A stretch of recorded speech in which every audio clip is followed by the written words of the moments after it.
When they ask these famous, super wealthy people, people like Sergey Brin of Google, or Bill Gates of Microsoft, or even Elon Musk, you name it, all these people that are internationally known to be super wealthy and successful, when they ask them, you knew the atrocious marriage laws of the West.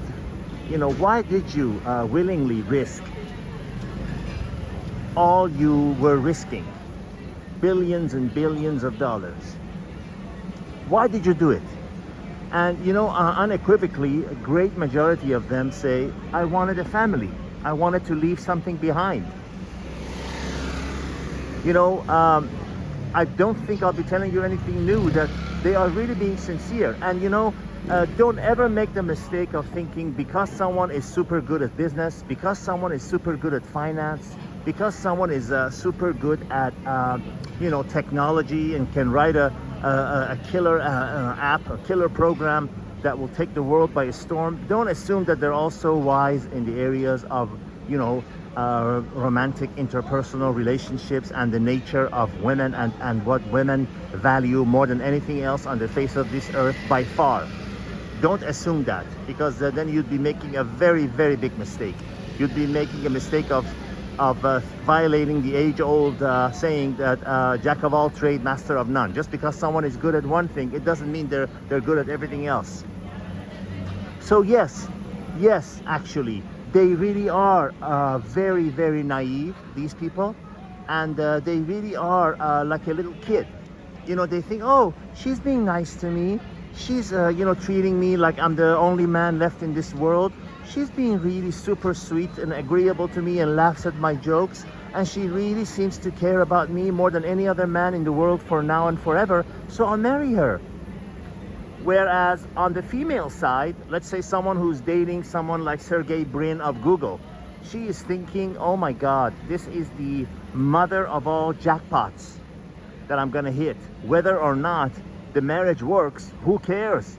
I'm getting married in the West to one of the wealthiest men in the world, and if I have any kind of kids with him, which I'll do starting immediately, then no kind of a prenuptial agreement is going to stop me from having money for generations to come.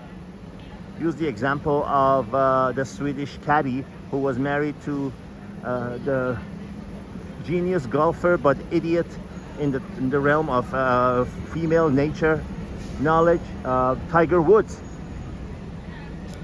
It's very simple. Look at them now. Every single one of them divorced, and every single one of these women, Mackenzie, whatever her name is, Bezos, all of them are mega multi-hundred decamillionaires, centimillionaires, billionaires, because of that mistake that men made. They wanted to have a family. They wanted to leave something behind. And these kids are gonna grow up messed up like in any other broken marriage, where they have to share, time with the father, separately with the mother, and then you got the mother getting involved with multiple different men, potential husbands, boyfriends, and the father having, of course, future girlfriends, and the kids being exposed to that and growing up one messed up kid who will repeat the same mistakes, and the vicious cycle continues. Because they say, hey, my father was divorced, my mother was divorced, and they had a revolving door of girlfriends and boyfriends coming in and out. So what's wrong with that? At the first fight, at the first argument, we'll get a divorce, regardless of their socioeconomic status. So the point of this video is that, an average person would ask, my God, someone like Jeff Bezos, someone like Elon Musk, someone like any other of these world-known, famous billionaires, why did they make the mistake of getting married? Average guy, okay, he's making $50,000, $60,000 a year, $80,000 a year. So what? What has he got to lose? He wasn't exactly one in a 100 million billionaire. So what?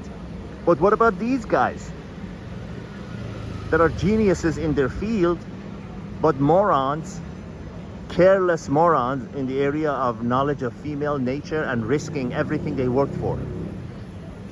I say everything because even if you're losing 50-60% of your of your net worth, which you do, you got also to deal with sharing your kids if you have a right to see them at all.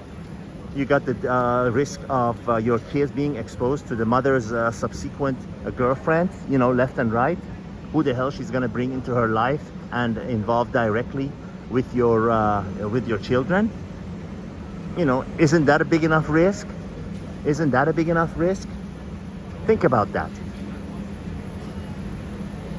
They wanted to have a family. They wanted to leave something behind. And look at them now. All the best. Signing out from Bangkok, Thailand, where you see horny old men with young girls pretending to like them, and they're drunk enough and happy enough to believe that it's true. All the best.